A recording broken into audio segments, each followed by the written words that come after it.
মহাবিশ্বে প্রাণী তথা মানুষ বসবাসের একমাত্র উপযুক্ত স্থান পৃথিবী নামক ছোট্ট সবুজ এই গ্রহ। সৃষ্টির দীর্ঘ ধারাবাহিকতায় পৃথিবী আজ এমন সময় দাঁড়িয়ে যখন মানব সভ্যতার ক্রমবিকাশের এক চূড়ান্ত জয় জয়কার অবস্থা। আবার ঠিক একই সময়ে অস্তিত্বের সংকটে আমাদের এই প্রিয় বসুন্ধরা। বিশ্বজুড়ে এই মহাসংকটের প্রধান কারণ জলবায়ু পরিবর্তনজনিত কারণে প্রাকৃতিক ভারসাম্যহীনতা। আর এই জলবায়ু পরিবর্তনের কারণ যে বৈশ্বিক উষ্ণতা বা গ্লোবাল ওয়ার্মিং, আজকের দিনে তা সর্বজনস্বীকৃত। ব্যাপক বৃক্ষনিধন, পৃথিবী জুড়ে নগরায়ন, শিল্পোন্নত দেশগুলোর প্রতিযোগিতামূলক ইন্ডাস্ট্রিয়ালাইজেশন থেকে নিঃসৃত carbon dioxide, carbon monoxide, methane, nitrous অক্সাইডের মতো গ্যাসের কারণে উষ্ণ হচ্ছে পৃথিবী, গলছে বরফ, বাড়ছে সমুদ্রের উচ্চতা, বদলে যাচ্ছে প্রকৃতি, বদলে যাচ্ছে পৃথিবীর মানচিত্র। ফলে নিশ্চিত ধ্বংসের জ্বালামুখে দাঁড়িয়ে আছে আজ পুরো পৃথিবী।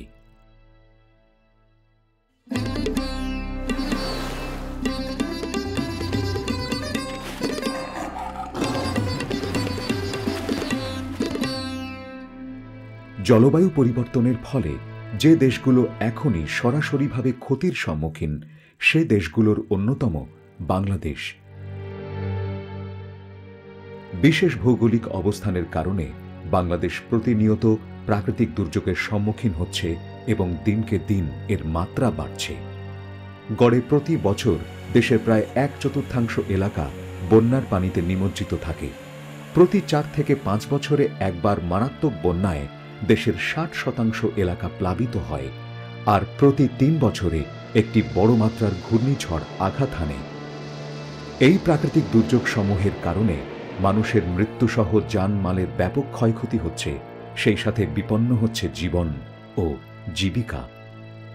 বসতবাড়ি, জমিজমা হারিয়ে সর্বশান্ত মানুষ পাড়ি জমাচ্ছে নিরাপদ আশ্রয়ের সন্ধানে।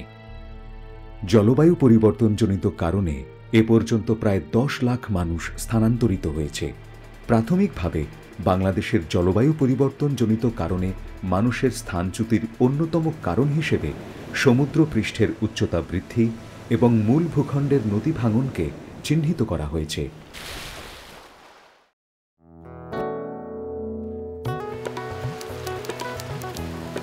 সমুদ্র, পাহাড়, সূর্যাস্ত আর অপরূপ প্রাকৃতিক সৌন্দর্যের কারণে সর্বদক্ষিণের জেলা কক্সবাজার বাংলাদেশের প্রধান পর্যটন নগরী, যেখানে রয়েছে 120 কিলোমিটার বিস্তৃত পৃথিবীর দীর্ঘতম সমুদ্র সৈকত। সমুদ্রের কোল ঘেঁষে গড়ে ওঠা মূল ভূখণ্ডের পাশাপাশি কক্সবাজার জেলার মধ্যে আছে অনেকগুলো ছোট বড় দ্বীপ।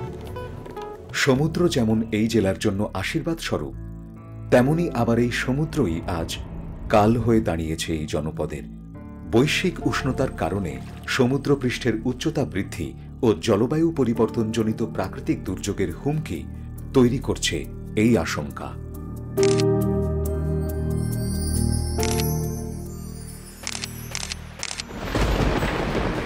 ঘূর্ণিঝড়, জলোচ্ছ্বাস, নদী ভাঙন আর সমুদ্রপৃষ্ঠের উচ্চতা বৃদ্ধির ফলে একদিকে যেমন প্রাণহানি ও সম্পদের ক্ষয়ক্ষতির পরিমাণ দিনকে দিন বাড়ছে, তেমনি সমুদ্রের বুকে জেগে ওঠা দ্বীপগুলোর অস্তিত্ব হুমকির মুখে পড়ছে।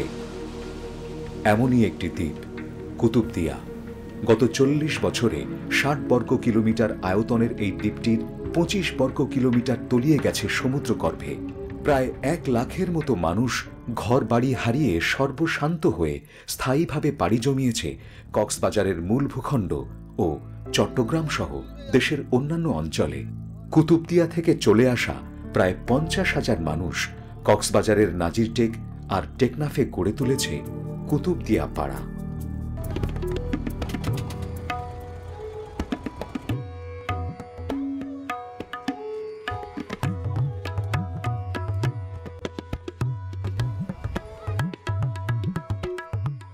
এখানে ছিল শুধু দুধ বালুচ ছিল।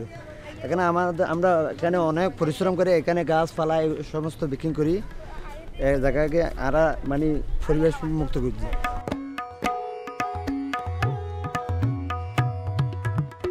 অনেক লোক কুতুবদিয়া, মহেশখালী, দলগাট্টা, মাতারবাড়ি থেকে সাগরের ভাঙ্গনে ভিটামাটি হারিয়ে এখানে এসেছে।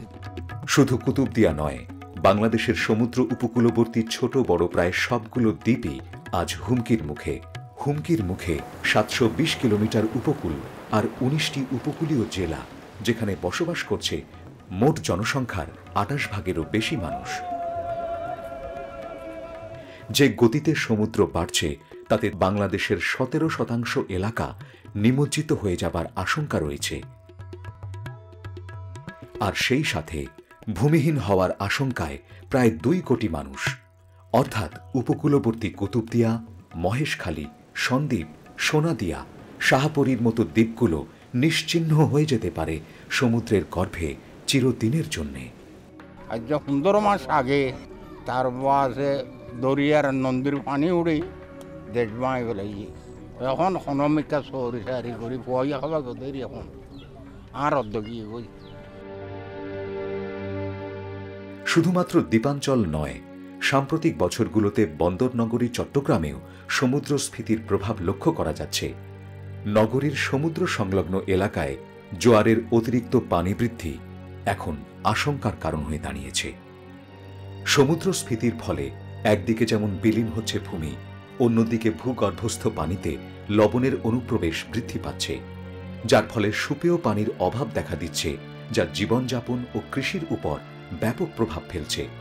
সাম্প্রতিক বছরগুলোতে সামুদ্রিক জোয়ারের উচ্চতা বৃদ্ধির কারণে শুকনো মৌসুমে লোনা পানি সমুদ্র থেকে দেশের ভিতরে প্রায় ২৪০ কিলোমিটার ঢুকে পড়ে। ফলে যশোর, সাতক্ষীরা, খুলনা, নড়াইল, বাগেরহাট, গোপালগঞ্জ জেলার কমপক্ষে ৩১টি উপজেলার কৃষি জমিতে লবণাক্ততার পরিমাণ বেড়ে যায়। এতে মারাত্মকভাবে ক্ষতিগ্রস্ত হচ্ছে এ অঞ্চলের কৃষি তথা দেশের অর্থনীতি। একদিকে ভেঙে পড়া কৃষিজীবন, আর অন্যদিকে সিডার, আইলা, বিজলি, মহাসেনের মতো ঘন ঘন প্রাকৃতিক দুর্যোগের কারণে অসহায় মানুষ চিরচেনা ভিটেমাটির মায়া ত্যাগ করে ছুটছে নিরাপদ কোনো আশ্রয়ে। বাড়ছে মানুষের স্থানচ্যুতি।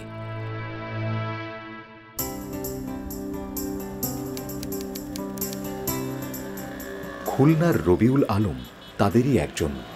বিএ পাশ রবিউল গত আইলায় সর্বশান্ত হয়ে ৮০ কিলোমিটার দূরের কয়রা উপজেলা থেকে আশ্রয় নিয়েছে খুলনা বিভাগীয় শহরে। পারিবারিক পেশা কৃষিকাজ ছেড়ে রবিউল এখন একবেলা মাল টানেন রিক্সা ভ্যানে। অনেকে ওই ভাটার কাজ করে, তখন অনেকে ওই মাটির কাজ করে বরিশালে দিকে, যশোরেও আছে অনেকে। এখানে বেশিরভাগ এই জায়গায় আছে, এই ডেলি এই গাড়ি চালায়, তারপরে এই দিনমজুরি কাজ করে।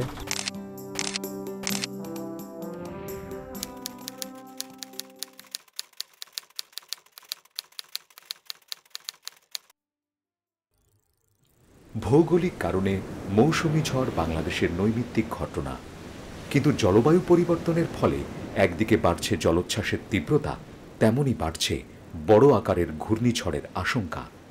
প্রাণহানি ও সম্পদ বিনষ্টের পাশাপাশি উপকূলীয় অঞ্চলের মানুষের স্থানচ্যুতির অন্যতম কারণ এই ঘূর্ণিঝড়। ২০০৭ সালের সিডারে স্থানচ্যুত মানুষের সংখ্যা ছিল ৬,৫০,০০০, ২০০৯ সালে আইলায় ৮,৪২,০০০ এবং একই বছরে বিজলির ফলে ২০,০০০ মানুষের স্থানচ্যুতি ঘটেছে। বাস্তুচ্যুত এসব মানুষ আশ্রয় নিচ্ছে রাজধানী ঢাকায়, পাশের কোনো শহরে অথবা নদীর ওপারের কোনো উঁচু বাঁধে। আইলার ৫ বছর পর এখনও খুলনার সুতারখালী বাঁধের এইসব অসহায় মানুষেরা খুঁজে ফিরছে একটি নিরাপদ আশ্রয়, মাথা গোজার একটু ঠাঁই। কিছু তো নেই আমাদের, সব তো বাঙানে চলে গেছে, জায়গা জমি কিছু নেই। খুব কষ্ট আমার, এরকম কষ্ট আর জীবনে আর বুঝছে না। বাচ্চা কাচ্চার দিন নিতেছি, নিজেরই করতেছি, কি করবো? কোনো জায়গায় আচ্ছাড়াও তো নেই যে সেই জায়গায় গিয়ে দুদিন দাঁড়াবো। খুব কষ্ট।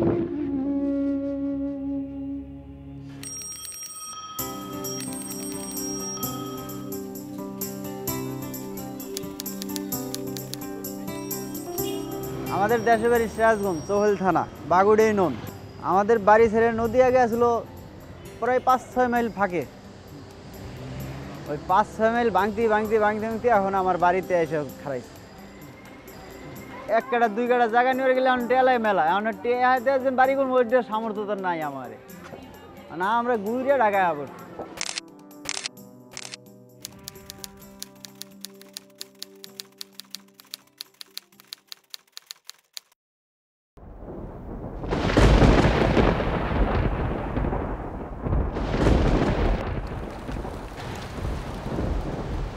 কৈশোরে জলডাঙ্গায় বেড়ে ওঠা শাহজাহান গত 6 বছর ধরে সংসার পেতেছে রায়ের বাজার বস্তির 10 ফুট বাই 10 ফুট একটি অন্ধকারাচ্ছন্ন ঘরে, যার মাসিক ভাড়া 1800 টাকা দেবার পর কায়ক্লেশে চলে শাহজাহানের সংসার।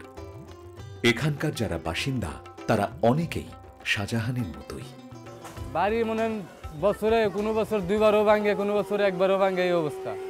এবার ভাঙ্গে ওবার চরে বাড়ি করি, চরে ভাঙ্গে আবার এবার বাড়ি করি, এই অবস্থা। আবাদ করলে তো আর ঢাকাটাও না আরো রাখতো না আমাকে। জমি যা আছে ওই আবাদ হলে আমরা চলতে পারতাম। জমি আনে বর্তমান যা আছে সবই নদীর মধ্যে, আবাদ নাই একটু। এই কারণে ঢাকায় গাড়ির মধ্যে চালা খাই, কোনো রকম চলি আর কি ঢাকাটা।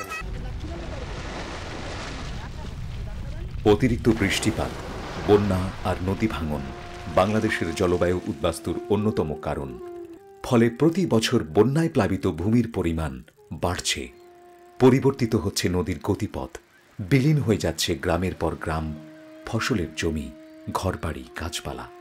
সেই সাথে বাড়ছে আনোয়ার কিংবা শাহজাহানের মতো উদ্বাস্তু অথবা স্থানান্তরিত মানুষের সংখ্যা, যার কারণ হিসেবে চিহ্নিত করা হয়েছে বৈশ্বিক উষ্ণতার প্রভাবে পৃথিবীব্যাপী জলবায়ু পরিবর্তনকে।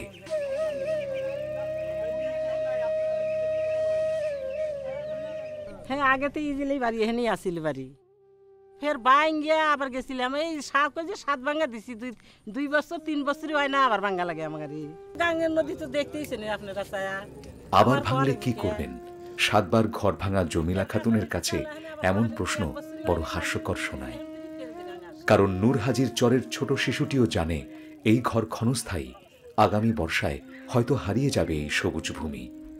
আবার নতুন ঠিকানার সন্ধানে বেরুবে যমুনা পাড়ের মানুষগুলো, যেমনটা নতুন ঠিকানা খুঁজে নিয়েছে উত্তর জনপদের লালমনিরহাটের মণ্ডল মিয়া।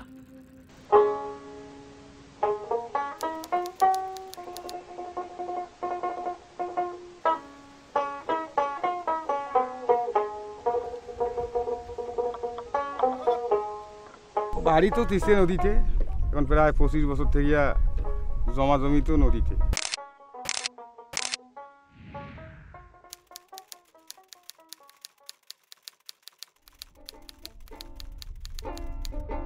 হারে হে ও তিস্তা নদী রে, সুখের ঘর মোর ভাঙিলু কোন দোষে। ও তোর ভাঙ্গা গড়ার পাগলা মিহিতে রে, ও মোর সুখের নিন দিলু ভাঙ্গিয়া, সুখের ঘর মোর ভাঙ্গিলু। তিস্তা বাংলাদেশের ভিতর দিয়ে প্রবাহিত একটি আন্তর্জাতিক নদী। বর্ষায় তিস্তার ভয়াবহ রূপ দেখে বোঝার উপায় নেই যে শীতের শুকনো মৌসুমে এর থাকে 1 হাঁটু জল। বর্ষা মৌসুমে প্রতি বছরই ভাঙছে তিস্তার পাড়, নিশ্চিহ্ন হয়ে যাচ্ছে গ্রামের পর গ্রাম। জীবন ও জীবিকার প্রয়োজনে মানুষ ছুটছে সুবিধাজনক জায়গায় বসতি করতে। শুধু তিস্তা কিংবা যমুনা নয়, জলবায়ু পরিবর্তনজনিত কারণে বর্ষা মৌসুমে নদীমাতৃক বাংলাদেশের প্রতিটি নদী অতিপ্রবাহিত হচ্ছে। নদী তার স্বাভাবিক গতিপথ হারাচ্ছে। নদী ভাঙনের ফলে হারিয়ে যাচ্ছে কৃষি জমি, ভিটে বাড়ি, আর নিঃস্ব হচ্ছে মানুষ।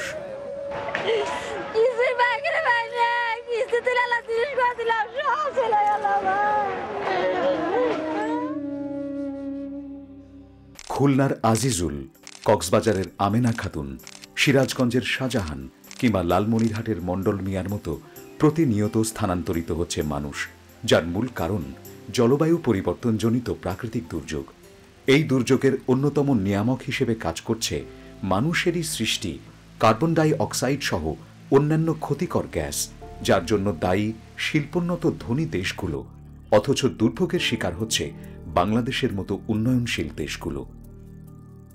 জাতিসংঘের জলবায়ু পরিবর্তনজনিত ক্ষয়ক্ষতির ঝুঁকির তালিকার শীর্ষে রয়েছে বাংলাদেশ, যা মোকাবেলা করা একার পক্ষে অসম্ভব।